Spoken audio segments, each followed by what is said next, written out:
Senhor, tu sabes do anelo que há em minha alma. É como fogo bem aceso em meu coração. Olá, meus queridos e abençoados irmãos, graça e paz. Bem-vindos a este Conexão ID. Ele será um tanto rápido porque está se formando uma nova chuva que tem chovido muito nesta região. A propósito, vocês veem aqui que o lago está bem cheio, até está tomado essa passagem daqui para ali. De modo que eu vou falar com vocês um assunto interessante e eu quero apenas usar como ilustração fatos reais. Uma certa vez eu estava assistindo uma reportagem sobre o ditador da Líbia, Muammar Gaddafi. E ele estava sentado na sua casa, uma tenda. Ele habitava em tendas por muitos momentos. Ele vivia em palácios e em outros momentos em tenda, como um nômade da tribo dele. Sempre rodeado de muitas seguranças, mas nesta época, nesta reportagem, ele estava no sofá da sua casa, da sua tenda, com os seus netos, brincando com os netos e afagando os netos batiam no rosto dele e ele ficava gostando daquilo. E eu fiquei imaginando, eu digo, veja bem, é um ditador sanguinário, responsável pela morte de muita gente. No entanto, aí ele está num momento muito agradável, gozando do conforto da sua casa e sentindo o afago dos seus netos, brincando com os seus netos. Outra vez eu vi uma outra reportagem já sobre Saddam Hussein. Ele estava em uma praia com as suas filhas, tomando banho na praia. E as filhas do Saddam Hussein subiam na costa dele para que ele as levantasse e a lançasse nas águas. E brincando, se divertindo. E eu estou dando um exemplo de que homens sanguinários, ditadores, Saddam Hussein amarrava dinamite no corpo dos seus inimigos, levava para o deserto e os explodia. Mas homens desta estipe têm o seu momento de palavras suaves, de carinho, de dedicação. E eu estou explicando isso para mostrar muitas vezes que em nossos vídeos no Conexão ID, nós estamos falando para os novos convertidos da África. Outra hora nós estamos falando com obreiros que estão passando por calamidades, refugiados de guerra. Outra hora nós estamos falando contra os algozes das missões, os líderes de igrejas que estão se alimentando dos recursos das missões, estão roubando os recursos das missões. Então, imagine que são momentos diferentes, são momentos que o diálogo tem que ser diferente, ou seja, o palavreado, o vocabulário. E quando você leva isso para a Bíblia, você vai ver isso no próprio ministério de Jesus. Enquanto Jesus está falando para os cansados e oprimidos, ele está dizendo: vinde a mim todos vós que estáis cansados e oprimidos, e eu vos aliviarei. Tomai sobre vós o meu jugo e aprendei de mim, porque eu sou manso e humilde de coração, e vocês encontrarão descanso para vossas almas. Que palavra gostosa, não é? Agora, de repente você vai ver Jesus enfrentando a nata religiosa do seu tempo, que eram os fariseus, os escribas. E o diálogo dele com os escribas era muito diferente. Raça de víboras, vocês são sepulcros caiados, vocês são filhos do diabo. E olha que quando chegou na hora de expulsar os vendilhões do templo, ele usou foi o chicote. Então, eu quero apenas que você perceba que muitas vezes o nosso diálogo tem que ser diferente, dependendo do tratamento que você vai ter com alguém. Aqui nos Estados Unidos, a maioria dos americanos, todos têm arma em casa. Todos têm mais de uma. Sempre uma, duas, três, quatro, tem pessoas que têm coleção. Por isso que aqui tem mais arma do que habitantes. Claro, tem casas que não tem, mas para as casas que não tem, tem casas que tem muito mais. Então, esta é uma situação que se torna, por exemplo, perigosa aqui nos Estados Unidos. Vocês podem ver que as casas, ó, vou mostrar aqui, ó. Está um pouco distante para vocês verem pelas câmeras, mas as casas, elas não têm cerca. Por quê? Porque todos sabem que todos os americanos estão armados e a lei da propriedade permite que você abata um invasor no seu quintal, no seu terreiro, na sua porta, sem lhe acontecer nada. E por que eu estou falando isso? Porque quando você bate numa casa de alguém, seja para pedir um auxílio, para vender um produto, ele vai te tratar da maneira que você merece.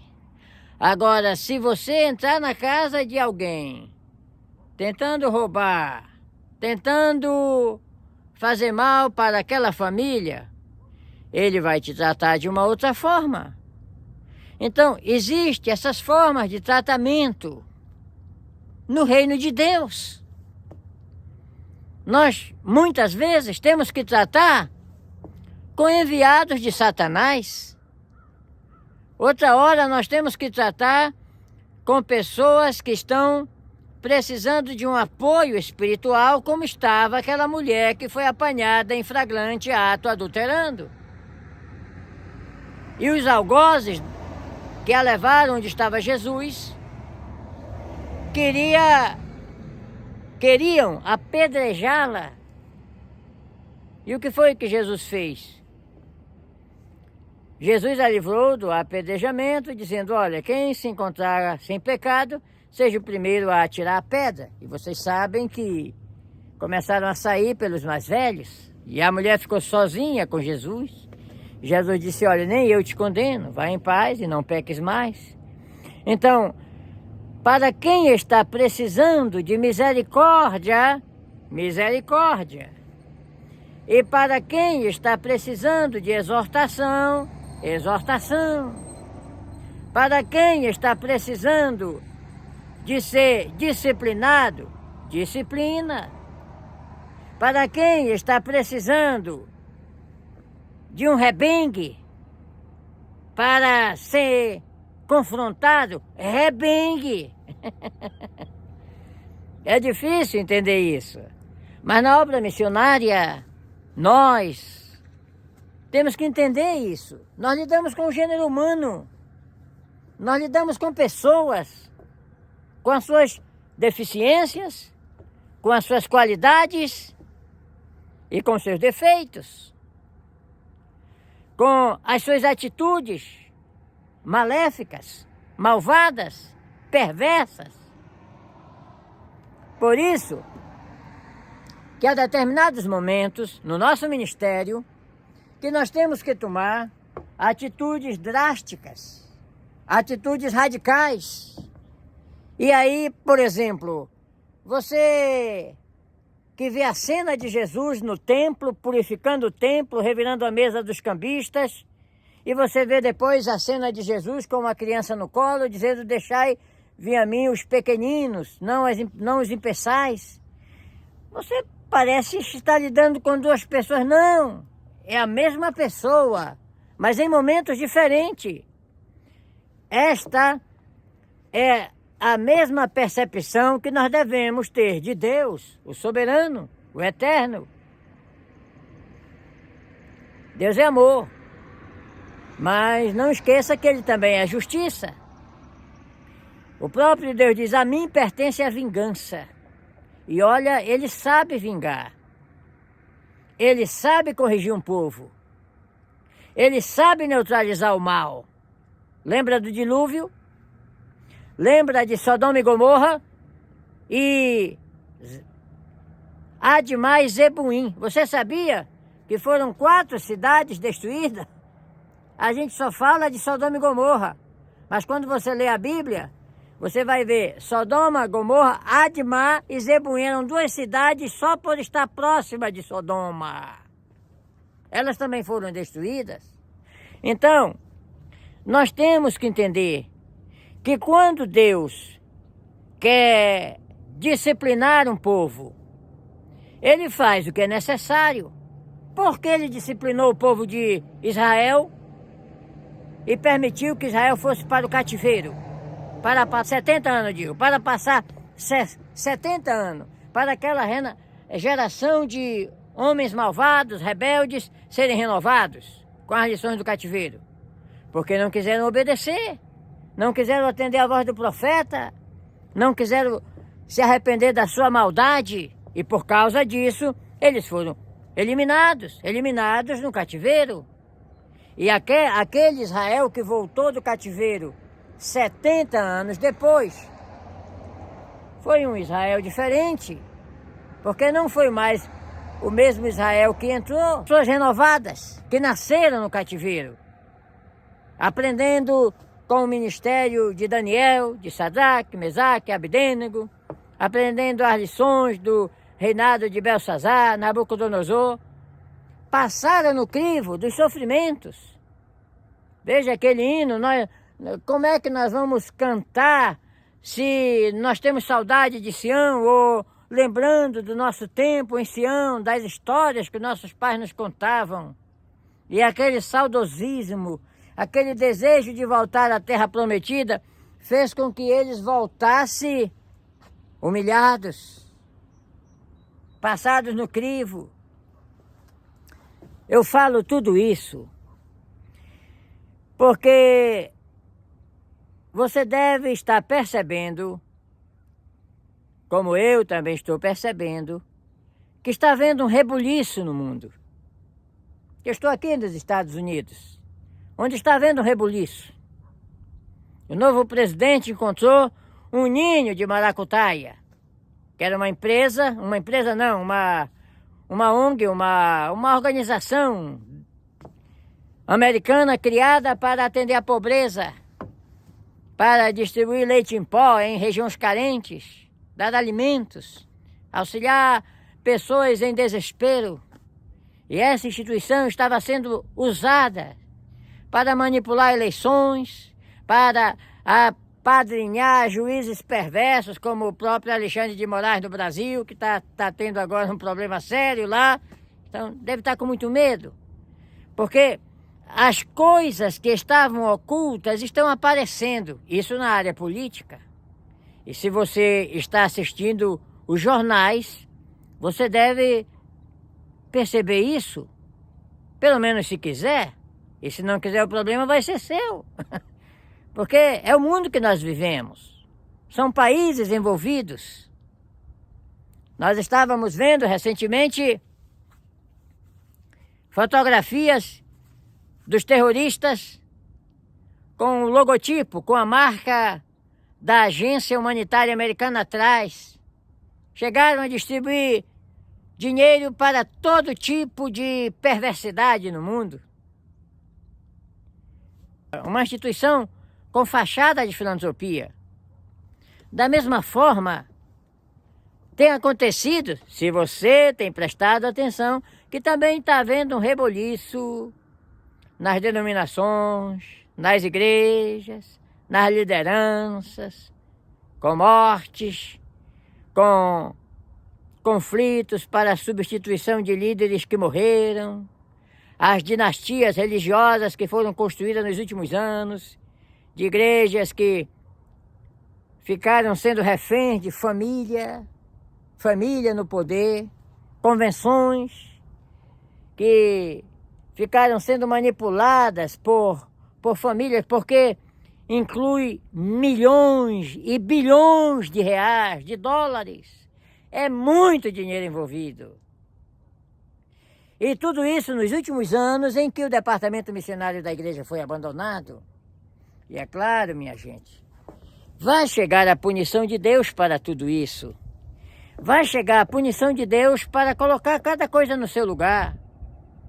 E neste rebuliço que está havendo, nós estamos juntando um grupo de pessoas, homens, mulheres, pastores, membros, empresários, para se envolverem em um projeto missionário, para levar a igreja à conquista dos confins da terra, para levar pessoas que amam a causa missionária, para que não fiquem de braços cruzados esperando que a coisa melhore e vá se arrumar, porque na verdade não vai se arrumar. Todo esse reboliço que está havendo, isso não vai arrumar as coisas. Pode parecer que haja uma pausa nas maracutaias, nos problemas, mas as profecias para o final dos tempos, elas são terríveis. Exatamente o que está acontecendo. Homens avarentos, amantes de si mesmos, gananciosos. E entre as qualidades estão, como é que chama?